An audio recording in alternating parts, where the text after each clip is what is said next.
Hello mga kasamot-sari, Pinay in Taiwan. Eto, nasa kusina na naman po ako. So,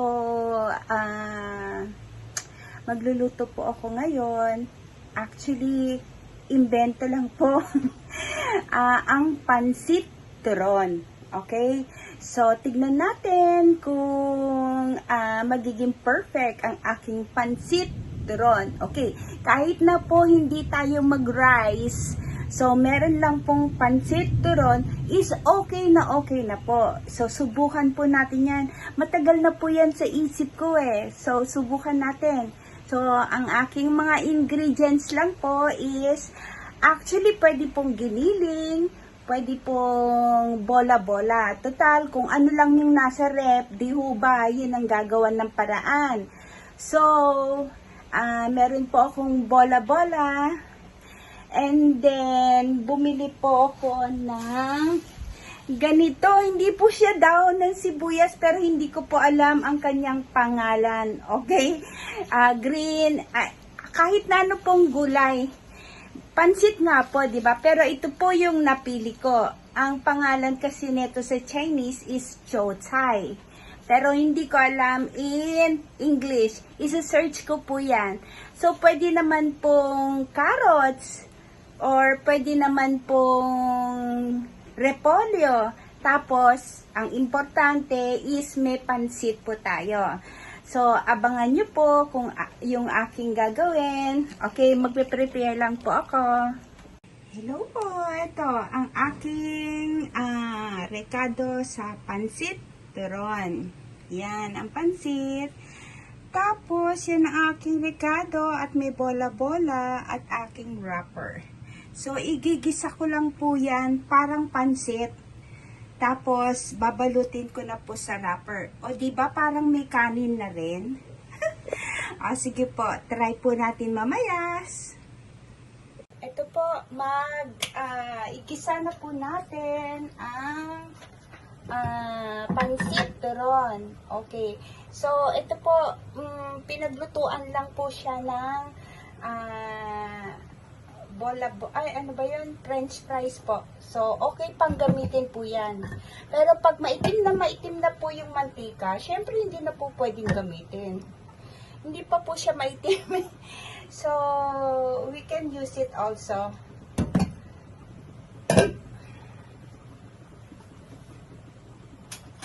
Pag mainit na po, isunod po natin yung sibuyas at bawang.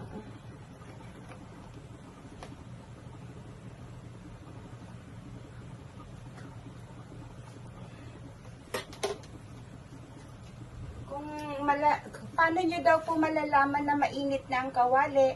Kuha po kayo ng chopstick or anything na may wood lang po. So, pag bumubula, so mainit na daw po. Ayan, bumubula na siya. So, mainit na siya. Lagay po natin ang bawang. So, pansit. Ang sibuyas, lagay na po natin. At medyo pahinaan natin ang apoy. Okay, buksan natin ang extinguisher.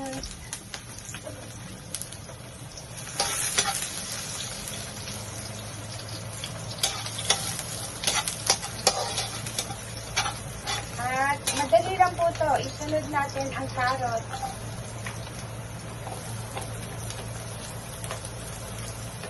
Kasi half cook lang naman po lahat naman ng ating gagawin. Carrot.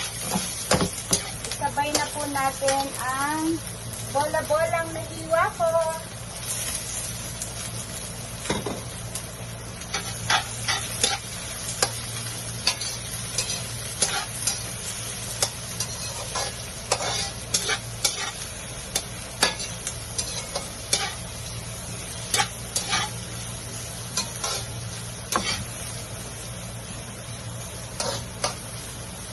At ito pong natirang gulay. Yung tinatawag dito sa Taiwan ng chow tai.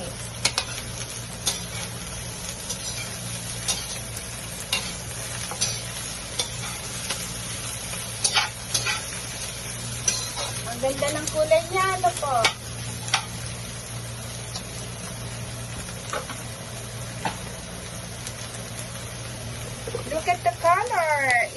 Beautiful!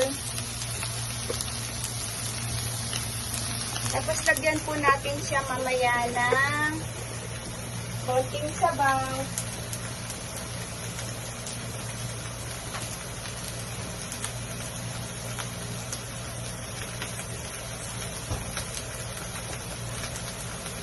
Maglagay po tayo ng pampasarap, yung Knorr cube.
Yan po natin siya na sabaw.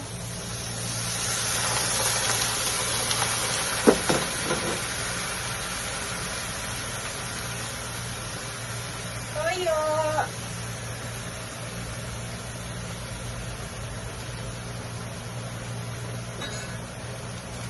Paminta po.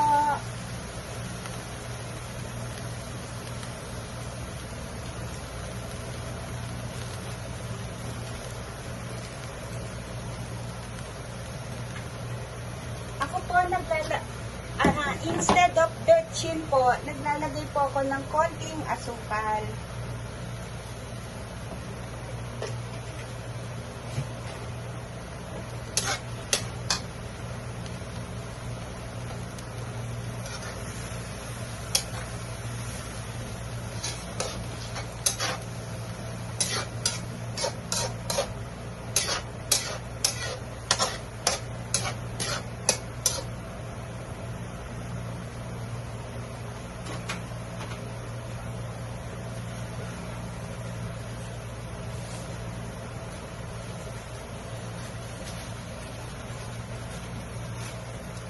Tsaka ang bihon, lagay na po natin ang bihon.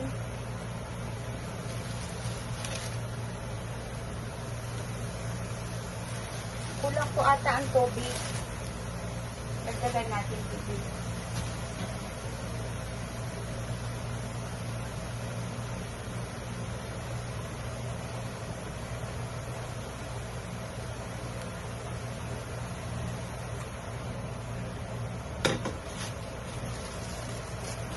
Lagay na po natin to lahat.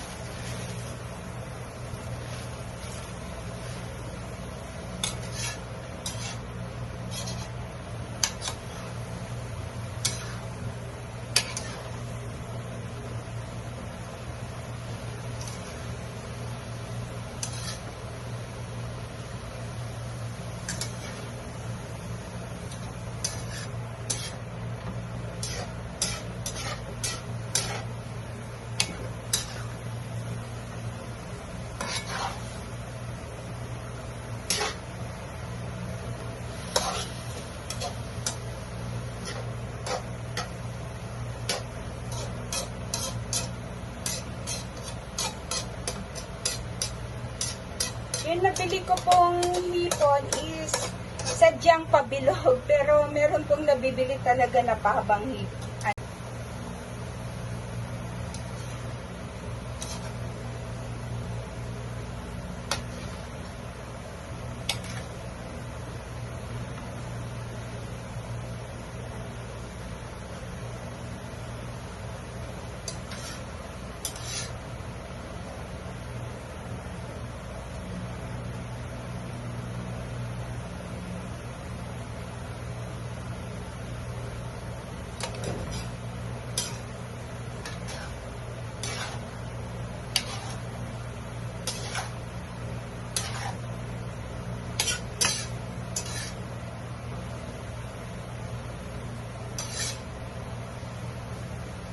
Ayoko po kasi ng maraming sabaw, tsaka overcook dahil iluluto pa po pagka gusto lang. Pero pwede na po itong kainin pag binalot na sa lumpia. Gaya ng lumpiang sariwa. Pero kung gusto ng fried, pwede rin po.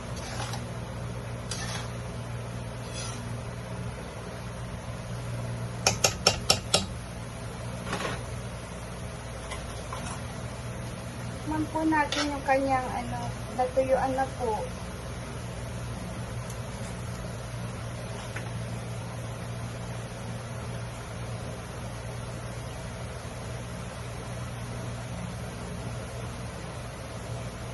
Konti pa pong tubig. Mag-adjust po tayo kung talagang kulang. Actually, itong toyo namin dito sa Taiwan, hindi po siya yung maalat.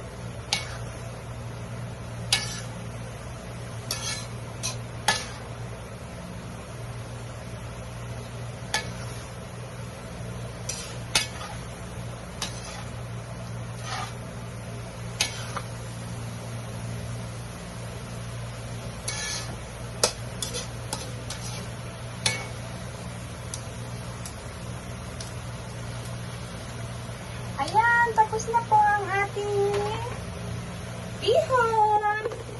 Gisado. Mamaya, gagawin natin na bihon, pansit turon. See you!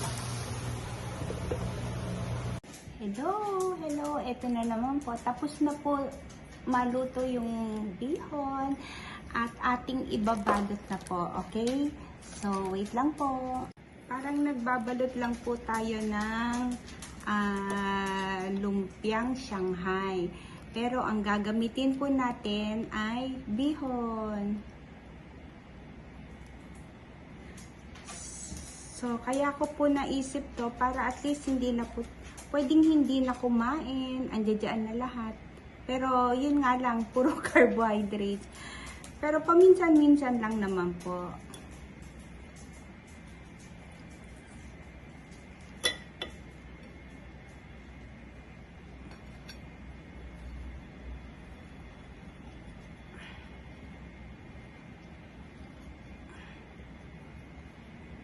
Oops, nakaisa na po tayo.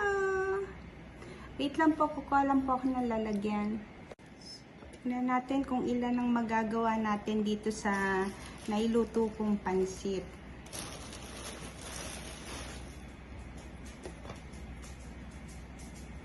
Pawisan na po ako, pasensya na po. Sobrang init sa Taiwan. Buti na lang maaga po kami ng anak kong namili sa palengke. Nagpuntang palengke. Yan.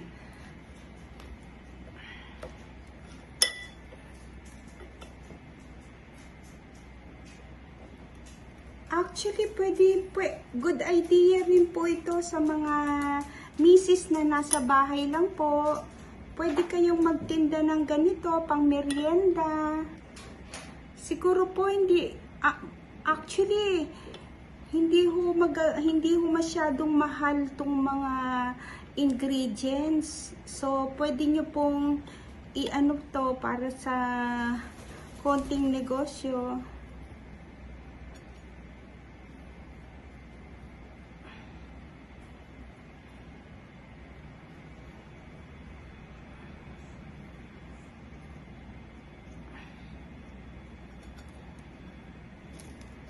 Nakadalawa na po tayo. Tatlo. Pangatlo. Ilan po ba ito? Isa.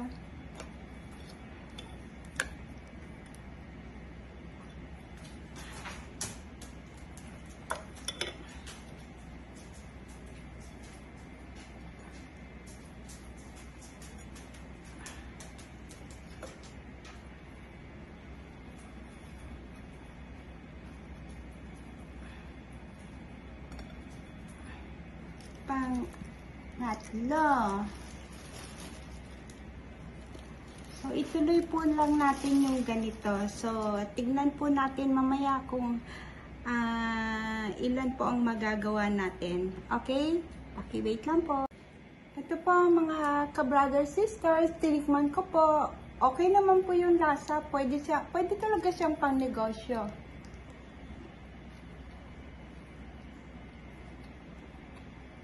Mapapariwa or fried. Pwede po. Ito naman po yung pinirito. Ganyan, kasarap. Ayan. Ito po yung loob, pinirito. So, mga ka-brothers, ka-sisters, try nyo na po. Hello! Ito na po ang aking pansit turon. So, sana guys, magluto rin po kayo or gumawa rin po kayo tamang pang merienda, tamang pangkain. Kahit hindi na po tayo magkanin. Okay, tama naman po. Natikman ko na rin po, okay naman po yung lasa. Then, pwedeng kainin na ganito or pwedeng i-fried kung alin ang gusto nyo.